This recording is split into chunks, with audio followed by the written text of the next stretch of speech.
Jueces capítulo 11. Jefté, juez de Israel.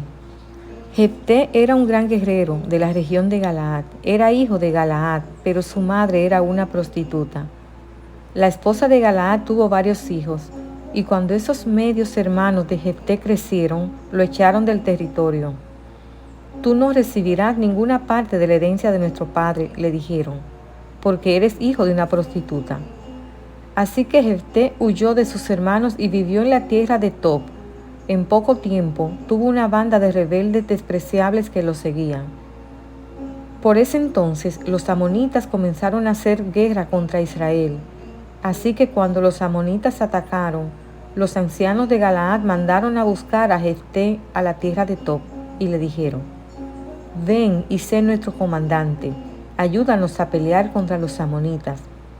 Pero Jefté les respondió: «¿Acaso no son ustedes los mismos que me odiaban y me echaron de la casa de mi padre? ¿Por qué vienen a buscarme ahora que están en apuros?» «Porque te necesitamos», contestaron los ancianos. «Si marchas al frente de nosotros a la batalla contra los amonitas, te proclamaremos gobernante de todo el pueblo de Galaad». Jefté les dijo a los ancianos: «A ver si entiendo bien. Si voy con ustedes y el Señor me da la victoria sobre los amonitas, ¿de veras me harán gobernante de todo el pueblo?» «El Señor es nuestro testigo», contestaron los ancianos. «Prometemos hacer todo lo que tú digas».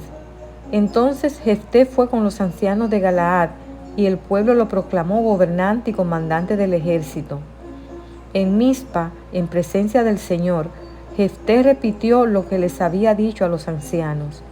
Luego Jefté envió mensajeros al rey de Amón para preguntarle: «¿Por qué has salido a pelear contra mi tierra?» El rey de Amón contestó a los mensajeros de Jefté: «Cuando los israelitas salieron de Egipto, me robaron la tierra desde el río Arnón hasta el río Jaboc, y desde allí hasta el Jordán. Así que ahora devuélveme mi tierra pacíficamente».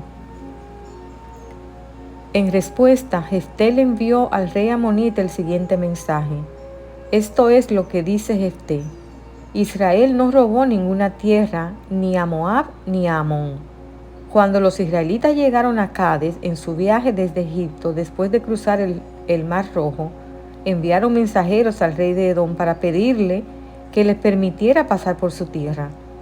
Pero su petición fue denegada. Entonces le pidieron lo mismo al rey de Moab, pero él tampoco los dejó pasar por su tierra. Por eso el pueblo de Israel se quedó en Cades. Finalmente se fueron rodeando por el desierto los territorios de Edom y Moab. Viajaron a lo largo de la frontera oriental de Moab y acamparon al otro lado del río de Arnón. Pero ni una sola vez cruzaron el río Arnón para entrar en Moab, porque el Arnón era la frontera de Moab. Después Israel envió mensajeros al rey Sehón de los amorreos, quien reinaba desde Hesbón, a fin de pedirle permiso para atravesar su territorio y llegar a su destino. Pero el rey de Sehón no confiaba lo suficiente en Israel para dejarlo pasar por su tierra. En cambio, movilizó a su ejército de Jaasa y atacó a los israelitas. Pero el Señor, Dios de Israel, le dio a su pueblo la victoria sobre el rey Sehón. Entonces Israel se apoderó de la tierra de los amorreos, quienes vivían en aquella región, desde el río Arnón hasta el río Jaboc y desde el desierto oriental hasta el Jordán. Así que, como ves, fue el Señor, Dios de Israel, quien les quitó la tierra a los amorreos y se la dio a Israel. Entonces, ¿por qué tendríamos que devolvértela a ti? Tú quédate con todo lo que te dé tu Dios, Quemos, y nosotros nos quedaremos con todo lo que nos dé el Señor nuestro Dios. ¿Acaso eres tú mejor que Balac, hijo de Zippor, rey de Moab? Intentó él presentar argumentos contra Israel por territorios en conflicto. Entró en guerra con los israelitas. Hace 300 años que Israel vive aquí, tanto en Hesbón como en los asentamientos de alrededor, hasta Aroer y sus asentamientos, y en todas las ciudades a lo largo del río Arnón. ¿Por qué no has hecho ningún esfuerzo hasta ahora para recuperar la tierra? Por lo tanto, yo no pequé contra ti, más bien tú me hiciste daño al atacarme. que el Señor, quien es juez, decida hoy quién de nosotros tiene la razón, si Amón o Israel. Pero el rey de Amón no hizo caso al mensaje de Jefté. En esa ocasión el Espíritu del Señor vino sobre Jefté y él recorrió toda la tierra de Galaad y de Manasés, incluida Mizpa en Galaad, y desde allí lideró al ejército contra los amonitas. Y Jefté hizo un voto al Señor: si me das la victoria sobre los amonitas, yo entregaré al Señor al primero que salga de mi casa para recibirme cuando regrese triunfante. Los sacrificaré como ofrenda quemada. Así que Jefté dirigió el ejército contra los amonitas y el Señor le dio la victoria. Aplastó a los amonitas, devastó unas 20 ciudades desde Aroer hasta una zona cerca de Minit y desde allí hasta Abel-Keramín. De esa forma Israel derrotó a los amonitas. Cuando Jefté volvió a su casa en Mizpa, su hija salió a recibirlo tocando una pandereta y danzando de alegría. Ella era su hija única, ya que él no tenía más hijos ni hijas. Cuando la vio, se rasgó la ropa en señal de angustia.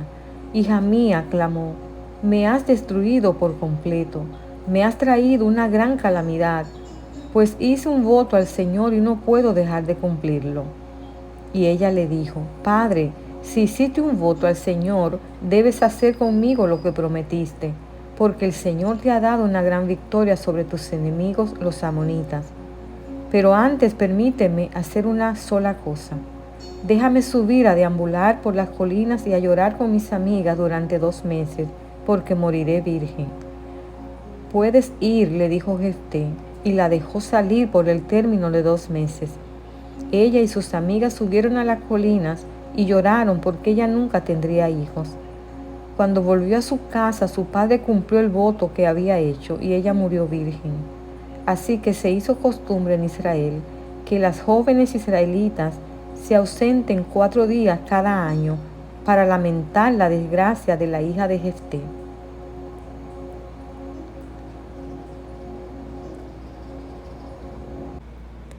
Parece evidente que la hija de Jefté no fue sacrificada a Dios, sino consagrada a él en estado de virginidad perpetua. Pues el texto dice: no conoció varón. Y esto era un estatuto en Israel. Es decir, que las personas así dedicadas o consagradas a Dios deben vivir en un estado de celibato inmutable. De este modo, este célebre lugar, sin violar ninguna parte del texto ni ninguna regla de construcción adecuada, queda libre de toda dificultad y se le hace hablar un lenguaje coherente con él mismo y con la naturaleza de Dios. Aquellos que afirman que Jefté sacrificó a su hija intentan justificar esta opinión a partir de los usos bárbaros de aquellos tiempos, pero en respuesta a esto se puede observar justamente que Jefté estaba ahora bajo la influencia del Espíritu de Dios, Jueces 11:29, y ese espíritu no podía permitir imbuir sus manos en la sangre de su propia hija, y especialmente bajo la pretensión de ofrecer un sacrificio agradable a ese Dios que es el Padre de la humanidad y la fuente de amor, misericordia y compasión. Las versiones no nos ayudan mucho a aclarar las dificultades del texto.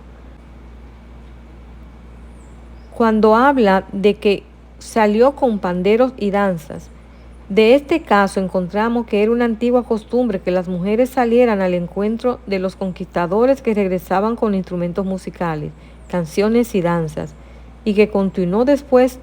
Es evidente por el ejemplo dado en 1 Samuel 18:6, donde David fue recibido a su regreso de la derrota de Goliat y los filisteos por mujeres de todas las ciudades de Israel, con cantos y bailes y diversos instrumentos de música.